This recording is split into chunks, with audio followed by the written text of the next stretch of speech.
Morning everyone, কেমন আছেন সবাই? আশা করি যে যেখানে আছেন সবাই ভালো আছেন। আমরাও ভালো আছি। নতুন দিন নতুন সকালে একটা ভিডিও নিয়ে চলে আসলাম। আর এখন কিন্তু সকালে অনেকটাই 7টার মতো বাজে, আর এই মাত্রই ঘুম থেকে উঠলাম। আর দেখছি বাইরে অঝরে বৃষ্টি হচ্ছে। বৃষ্টির জন্য না একটু দেরি করে ঘুম থেকে উঠি। বৃষ্টির জন্য উঠে মানে ভিজে ভিজে কাজগুলো করার থেকে সেই কারণে একটু দেরি করে ঘুম থেকে উঠি। আর যেহেতু সমস্ত কাজই আমাদের বাইরে, সেই কারণে না ভিজতে হয়। সেই কারণে ভাবলাম যে একটু পরেই উঠি ঘুম থেকে। তো যাই হোক, এই তো এখন ঘর দর ঝাড়ু দিয়ে নিচ্ছি। আর ওই তো কোয়েল জ্বালানো হয় আমাদের, সেখানে না কয়েল জ্বালায় যে রাখি সেটা না ভেঙে গেছে। সেই কারণে কয়েলের যে ছাইগুলো থাকে সেগুলো যদি নিচে পড়ে সেটা ওই যে ছড়িয়ে যায়। তো যাই হোক, মুছে নিয়েছিলাম। পরে হচ্ছে লাঠিটা দিয়ে না ভালো করে মুছেও নিয়েছিলাম। তো আর এখন আর ঘরটা মুছবো না, পরে মুছবো। সকালের বাসি ঘর দর ঝাড়ু দিয়ে নিচ্ছি। আর হচ্ছে ওই ঘরের সামনেটা না মুছে নিচ্ছি, যেহেতু কয়েলের বালিগুলা পড়ছে, ছাইগুলা পড়ছে, সেই কারণে। তারপর ওই ঘরটা ঝাড়ু দিয়ে এই ঘরে চলে আসলাম। আর এই ঘরে বিছানাটাও গুছিয়ে নিলাম, নিয়ে এখন ঘরটা ঝাড়ু দিয়ে নিচ্ছি। যেই দিন একটু ঘুম থেকে উঠতে দেরি হয় সেই দিন হচ্ছে সকালে আর চান করা হয় না। সকালে হচ্ছে কাজকর্ম সেরে নিই, সকালের যে বাসি কাজকর্ম সেগুলো সেরে নিই। আর মেয়ের যেহেতু স্কুলটা থাকে, আবার সকালে ওকে রান্না করে দিই, দিয়ে তারপরে স্কুলে চলে যায়, সেই কারণে আর কি। যাই হোক, বেশি একটা সমস্যাও হয় না। একার সংসার তো নিজের মতো করে নিজে কাজগুলো সেরে নিই। তো এখন ঘরটা ঝাড়ু দিয়ে চলে আসলাম, উঠানটা ঝাড়ু দিয়ে নিচ্ছি। আর বাসি উঠান যেহেতু, আর না ওই বৃষ্টি তো হয়ে যাচ্ছে, তারপরে যেহেতু ময়লা থাকে সেই কারণেই একটু জল দিয়ে ধুয়ে নিন, তাহলে ময়লাগুলো চলে যায়। এই যে যেহেতু পাকা উঠান, সেই কারণে হচ্ছে ওই বালি পরে, তারপরে মানে এমনি তো ময়লা তো পরে, সেগুলোর মধ্যে অনেক সময় দেখা যায় কি আমরা খালি পায়েও হাঁটি, সেই কারণে ওই নোংরা হয়ে যায় ঘর দুয়ার। সেই কারণেই আমি মাঝে মধ্যেই মানে প্রতিদিনই ধোয়ার চেষ্টা করি যখন বৃষ্টি থাকে আর কি। আর বৃষ্টি না থাকলে না ওই তো সামনেটা মুছে নিই। তো যাই হোক, ভালো করে কিন্তু উঠানটা ধুয়ে নিচ্ছি। ধুয়ে নিয়ে তারপরে যে সকালে যে বাসন নাই আজকে, কালকে রাত্রি না থালা বাসনগুলো ধুয়ে রাখছিলাম আর কি। সকালে ঘর উঠান ঝাড়ু না দিয়ে কিছু করা যায়? কিছু কিন্তু করা যায় না, কোনো কাজে হাত দেওয়া যায় না, না রান্না, না বাইরে যাওয়া, না খাবার দাবার, কিছুই না। সেই কারণে কিন্তু আগে ঘুম থেকে উঠে ঘর উঠান আগে ঝাড়ু দিয়ে নিই। আর এখন না জামা কাপড় ছেড়ে নিয়ে তারপরে হচ্ছে রান্নাঘরে চলে যাব। আর এদিকে দেখছি যে আমার ফুলের হচ্ছে কলিটা না অনেকটা বড় হয়ে গেছে। আজকে আর ফুটবে না, কালকে হয়তো ফুটবে, কিন্তু না বৃহস্পতিবার দিনও একটা ফুল ফোটে না। কিন্তু ওই জন্য না ভালো লাগে না, নাই আগের দিন ফুটবে নাই পরের দিন ফুটবে। শুনি লক্ষ্মী দেবীর নাকি আড়ি থাকে, সেই কারণে এরকম হয় আর কি।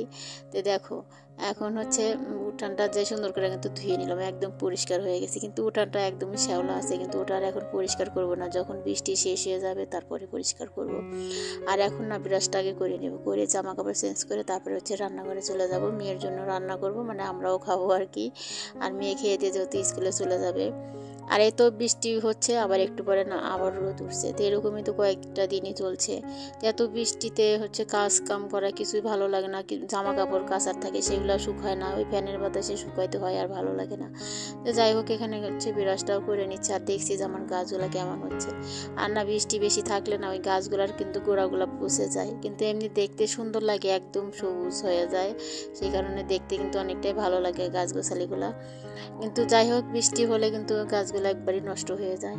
তো এখন না এই তো মুখটা ধুয়ে নিচ্ছি, ধুয়ে নিয়ে আর বৃষ্টির দিনগুলোতে না একটু কিন্তু ভালো মন্দ খেতে ইচ্ছে করে, তাই না? আর সকালের নাস্তাটা কিন্তু প্রতিদিন একই রকম খাবার খেতে ভালো লাগে না।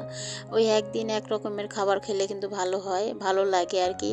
ওই প্রতিদিন ভাত ভালো লাগে না, খিচুড়ি, মানে বৃষ্টি হচ্ছে জন্য প্রতিদিন তো আর খিচুড়ি খাওয়া সম্ভব না। ওই দেখা যায় কয়েকদিন পর পরে একটু করে সকালে খিচুড়িও রান্না করি। তো আজকে ভাবছি যে আজকে না একটু রুটি পরোটা বানাবো। আর কালকে না একটু তরকারি রয়ে গেছে, কালকে যেহেতু মাংস রান্না করছিলাম সেই তরকারি রয়ে গেছে, আর একটু ভাজি বানাবো। আর এটা দিয়ে আজকে সকালের নাস্তা হয়ে যাবে। বৃষ্টির দিন রুটি পরোটা খেতেও কিন্তু মন্দ লাগে না, তাই না? দেখো, এখন আমি একটু জল খেয়ে নিলাম।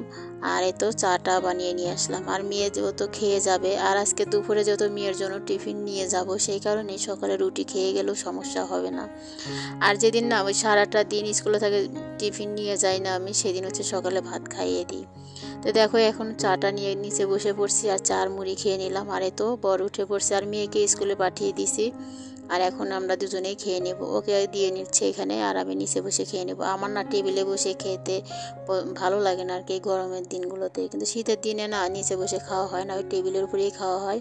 আর এখন তো টেবিলের উপরে সমস্ত কিছু এনেই রাখি, মানে খাবার দাবার না এই ঘরে এনে রাখি, রান্নাঘরে একদম একটুকু জায়গা নাই, সেই কারণে মানে রান্নাঘরে আর রাখতে পারি না। মিক্সেপটা মধ্যে যেহেতু আমার থালা বাসন থাকে, সেই কারণে খাবার দাবার আর মিক্সেপের মধ্যেও রাখতে পারি না। তো দেখো এখন খেয়ে নিলাম, খেয়ে দিয়ে এখন এই তো থালা বাসনগুলো ধুয়ে নিচ্ছে, যেহেতু রুটি বানাইছি, রুটি বানালে কিন্তু অনেকগুলাই বাসন পড়ে, সেই বাসনগুলো কিন্তু এখন ভালো করে ধুয়ে নেব। সারাটা দিন অক্লান্ত কিন্তু পরিশ্রম করে থাকি আমরা গৃহিণীরা, তাই না? সবগুলাই কি আর তুলে ধরতে পারি না, কিন্তু সারাটা দিন এতই কাজ থাকে, সেইগুলো কিন্তু আর তুলে ধরা সম্ভব না। আর সারা দিন যে এত কাজ করি, মেয়েকে নিয়ে স্কুলে যাওয়া, মানে সেই কাজের কোনো হিসাব নাই, মানে বেকার, মানে বেকার বলতে কি টাকা ছাড়া হচ্ছে চাকরি, তাই না? তো দেখো আমাদের এগুলা করতেই হবে, সারাটা দিন আমরা এগুলা নিয়ে ব্যস্ত থাকি। আমাদের সংসারিক কাজকর্ম না থাকলেও কিন্তু আমাদের ভালো লাগে না। একদিন যদি দুপুরে রান্নাবান্না না থাকে, তখন না সেই দুপুরটা না একদমই কাটতে চায় না। এটাই আমাদের সংসার, এটাই আমাদের জীবন, তাই না? তো দেখো আমাদের মতো গৃহিণীদের সংসারের কাজ ছাড়া আমরা কিছুই বুঝি না। তো দেখো আমাদের কাজগুলো কিন্তু ভালোবেসে করি, বিরক্ত হয়ে কিন্তু করি না, অনেকটা ভালোবাসি সংসারটাকে, সেই কারণে ভালোবেসে এই কাজগুলো করি। আর এখন ঘরটাকে একটু গুছিয়ে নিব। আজকে ভাবছি যে বৃষ্টি হচ্ছে, কিন্তু বৃষ্টির দিনগুলোতে না আবার জামা কাপড় বেশি ময়লা হলে কিন্তু একদমই পরতে ইচ্ছা করে না, ভালো লাগে না। আর আমি একটু জামা কাপড়গুলো একটু ভিজিয়ে দেবো, আর হচ্ছে আজকে বিছানার চাদরটা উঠিয়ে দেবো, যেহেতু সাদা বিছানার চাদর, আর একদম বেশি দিন বিছানো থাকলেও ভালো দেখা যায় না, ময়লা জিনিসকে আর বেশি ব্যবহার করা যায় না কিন্তু। তো দেখো এখন চাদরটা উঠিয়ে নিচ্ছে, আর এদিকে বিছানাটা এখনও যেহেতু গোছানো হয় নাই, তো ওকে বলছিলাম যে বিছানাটা আর গোছায়ও না, মাঝে মধ্যে ওই গুছিয়ে নেয় যখন একটু দেরি করে ঘুম থেকে ওঠে, আর ওকে গোছাইতে না করছিলাম, সেই কারণে আমি এখন এই তো বিছানাটা তুলে নিচ্ছি। আর ওদিকে নামে একটু গরম জল বসিয়ে দিয়ে আসছি, একটু গরম জল দিয়েই ধুতে হবে, যেহেতু সাদা চাদর, না হলে না একদম পরিষ্কার হবে না। আর আমার বালিশের কভারের মধ্যে একদম কালো কালো দাগ হয়ে গেছে, ওই হচ্ছে কলপ দিয়ে আসছিল মাথায়, সেইগুলাই এখন আমার চাদরের সাথে ভরে গেছে, আর একদমই ভালো দেখা যাচ্ছে না। তো দেখো এদিকে যে জামা কাপড় ছিল আমার, মানে কালকে যে মেলে দিছিলাম, এখন তো ফ্যানের বাতাসে জামা কাপড় শুকাতে হচ্ছে, এই বৃষ্টি হচ্ছে আবার এই রোদ উঠছে, যে এরকমই চলছে আর কি। আর এ তো এখন তুলে নিলাম, নিয়ে এখন ওগুলা একটু গুছিয়ে নেব, আগে বিছানার চাদরটা আগে বদলে নেব। আর এদিকে যেহেতু চান করবো, সেই কারণে আগেই না বিছানার চাদরটা ভিজিয়ে রাখবো, না হলে না ওই সাথে সাথে ধুলে কিন্তু পরিষ্কার হয় না। তো দেখো বিছানার চাদরটা কিন্তু একদম টান টান করে সুন্দর করে বিছিয়ে নিলাম। ভিডিওর এই পর্যায়ে একটা কথা বলি, আমার চ্যানেলে যারা নতুন বন্ধু আছেন, চাইলে চ্যানেলটিকে সাবস্ক্রাইব করে আমার এই ছোট্ট পরিবারের সদস্য হয়ে যাবেন। আর যারা অলরেডি সাবস্ক্রাইব করে আমার এই পরিবারের সাথে আছেন, তাদেরকে অসংখ্য ধন্যবাদ জানাই। আমার ভিডিও আসে প্রতিদিন বিকেল 3:30টায়, হয়তো 3:45 এরকম বাজে, কিন্তু ওই যে কোনো দিন একটু দেরি হয়, কি মেয়েকে যদি স্কুলের থেকে আনতে যায়, সেদিন একটু ভিডিওটা ছাড়তে লেট হয়। সন্ধ্যার দিকে ভিডিও ছাড়ার টাইম নেয়, তখন সন্ধ্যার সময় পুজো থাকে, আবারও হচ্ছে নাস্তা বানানো থাকে, মেয়েকে পড়তে বসাইতে হয়, না বললে তো আর বসে না, ওই একা একাই পড়ে, কিন্তু না ওই না বললে কিন্তু বসে না, তখন ওর সাথে একটু লেগে থাকা লাগে, সেই কারণেই না এই দুপুরের টাইমটাই আমি ভিডিও ছাড়ি। যাই হোক ভিডিওগুলো দেখবেন, ভালো লাগলে একটা লাইক করে দিবেন, আপনাদের একটা লাইকই পারে আমার ভিডিওগুলো অনেক দূর পর্যন্ত পৌঁছে দিতে। তো যাই হোক দেখো জামা কাপড়গুলো কিছু ছিল, সেগুলো না এখন ভাঁজ করে নিলাম। আর এই তো এই শাড়িটা না ভাঁজ করলাম না, শাড়িটা পরবো চান করে, সেই কারণে ওখানে রেখে দিলাম, কিন্তু আর পরতে ইচ্ছে করলো না চান করে, মানে শাড়ি পরতে না বিরক্ত লাগে আর কি, পরতে সময় লাগে, সেই কারণে। কিন্তু শাড়ি পরতে কিন্তু আমি ভালোবাসি অনেকটাই, আমার পছন্দ শাড়ি। আমার 3 পিস বলো নাইটি বলো আমার অতটা বেশি পছন্দ না, কিন্তু আমার শাড়ি বেশি পছন্দ, ভালো লাগে পরতে। তো দেখো এখন হচ্ছে জামা কাপড়গুলো যে ছিল, এগুলা দরজার উপর না এগুলো হচ্ছে ছড়িয়ে দিয়েছিলাম, বাইরে গেলে তখন এসে হচ্ছে, যেহেতু আমার আলনা নাই, সেই কারণে দরজার উপরেই না ছড়িয়ে রাখি, একটু ঘামটা শুকিয়ে গেলে তারপর আবার গুছিয়ে রাখি।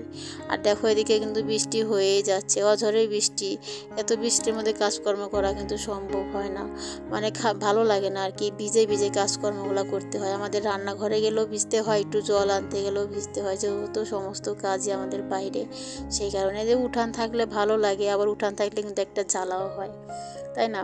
তো দেখো এখন জামা কাপড়গুলো একটু ভিজে নিচ্ছে, আর হচ্ছে রান্নাঘরটা না একটু মুছে নিলাম, হয়তো বৃষ্টির জল পড়ছে, আর হচ্ছে সকালে যে রুটি বানাইছিলাম সেগুলাই একটু গুঁড়ো গুঁড়ো পড়ে গেছিলো, সেই কারণে একটু মুছে নিলাম এখন। আর এই তো ভিজিয়ে রেখে চলে আসলাম, এখন ঘরটা মুছে নেব, যেহেতু চাদরটা বদলে নিয়েছি, আগে এই ঘরটা ঝাড়ু দিয়ে নিয়েছিলাম। আর এখন না হাত দিয়ে মুছে নেবো আজকে। হাত দিয়ে মুছলে না প্রতিটা কোনায় কোনায় কিন্তু পরিষ্কার হয়ে যায়, মোছা যায় আর কি। আমি না ওই কয়েকদিন দেখা যায় লাঠিটার দিয়ে মুছি, আবার মাঝে মধ্যে দু একদিন হাত দিয়েও মুছি, ঘরটা পরিষ্কার লাগে। এখনও তো পূজাটাও দেওয়া হয়নি। ওদিকে দেখো বাসনগুলো কিন্তু আমি ধুয়ে রেখে দিছি, আবার ফুলও তুলে রাখছি। মানে এই কাজগুলো আগেই সেরে নিই, তাহলে না পূজাটা দিতে একটু সহজ হয়, তাড়াতাড়ি হয়ে যায় আর কি। আর দেখা যায় চান করে না এদিকে আবার পূজার এদিকে কাজগুলো করতে কিন্তু একটু লেট হয়, কি পূজা করতে কিন্তু একটু সময় লাগে। পূজার কাজগুলো কিন্তু একটা সংসার, তাই না? তো সেই কারণে একা হাতে যেহেতু সমস্ত কাজই করতে হয়, সেই কারণে নিজেই একটু বুদ্ধি খাটিয়ে কাজগুলো করি। সেই কারণেই না কাজগুলো সময়ের মধ্যেও কিন্তু আমি শেষ করতে পারি। তো দেখো এদিকে কথা বলতে বলতে আমার এই ঘরটা কিন্তু মোছা হয়ে গেছে। আর এখন ওই ঘরটাও মুছে নেব, মুছে নিয়ে তারপরে জামা কাপড়গুলো কেচে চান করে নেব। দেখো ওই ঘরটা মুছে চলে আসলাম এই ঘরটা, আর এখন এই ঘরটা মুছে নিচ্ছি। আর না একদম এখন বদ অভ্যাস হয়ে গেছে কি, ওই লাঠি দিয়ে ঘরটা মুছতে মুছতে না এখন না আর হাত দিয়ে মুছতে পারি না আর কি। মানে পাও ভেঙে যে মুছতে হয় বসে বসে, তখন না মানে পাওটা একদম মনে কি লেগে যাচ্ছে। সেই কারণেই না লাঠি দিয়ে মুছতেই ভালো হয়, কিন্তু ওই তো মনের মধ্যে এখনও মনে হয় যে ভালো হয় না। এরকম মাঝে মধ্যে দু একদিন আবার এই হাত দিয়ে ভালো করে সুন্দর করে মুছে নিই। হাত দিয়ে মুছলে মনে হয় একদম ঘরটা ক্লিন হয়ে গেছে, ভালো লাগে আর কি দেখতে। তো দেখো ঘরটা মোছা হয়ে গেছে, আর এই তো এখন জামা কাপড়গুলো ধুয়ে নেব। আর এই তো রোদ উঠে গেছে, কিন্তু দেখো জামা কাপড়গুলো ধোয়া হয়ে গেছে। আর এখন না মেলে দিচ্ছি জামা কাপড়। এই বৃষ্টির দিনগুলোতে একটু সমস্যা হয় কি, এই তো রোদ ওঠে আবার এই বৃষ্টি নামে, মানে এই জামা কাপড়গুলো তাড়াতাড়ি করে উঠাইতে হয়, আবারও না জামা কাপড়গুলো না ভালো করে আবারও মেলে দিতে হয়, নাহলে তো শুকাবে না, সেই কারণে আর কি। তো দেখো এখন চুলটা একটু ঝেড়ে নিচ্ছে, আজকে না শ্যাম্পু করছি সেই কারণে। আর আজকের ভিডিও এ পর্যন্ত রাখবো, আর বড় করবো না, আবারও দেখা হবে নতুন ভিডিওর সাথে। ততক্ষণ সবাই ভালো থাকবেন, সুস্থ থাকবেন। আর এই তো বর এখন এই মানে গাছটাকে একটু না ভালো করে খুঁড়ে দিচ্ছে। আর গাছগুলো যেহেতু এখন ভালো হচ্ছে, সেই কারণে আবার হচ্ছে নিয়ে আসছে, হচ্ছে সার নিয়ে আসছে। আজকে আর দেবে না, কালকে দিবে বলছে। তো দেখো আজকের ভিডিও এই পর্যন্তই রাখছি, দেখা হবে নতুন ব্লগের সাথে।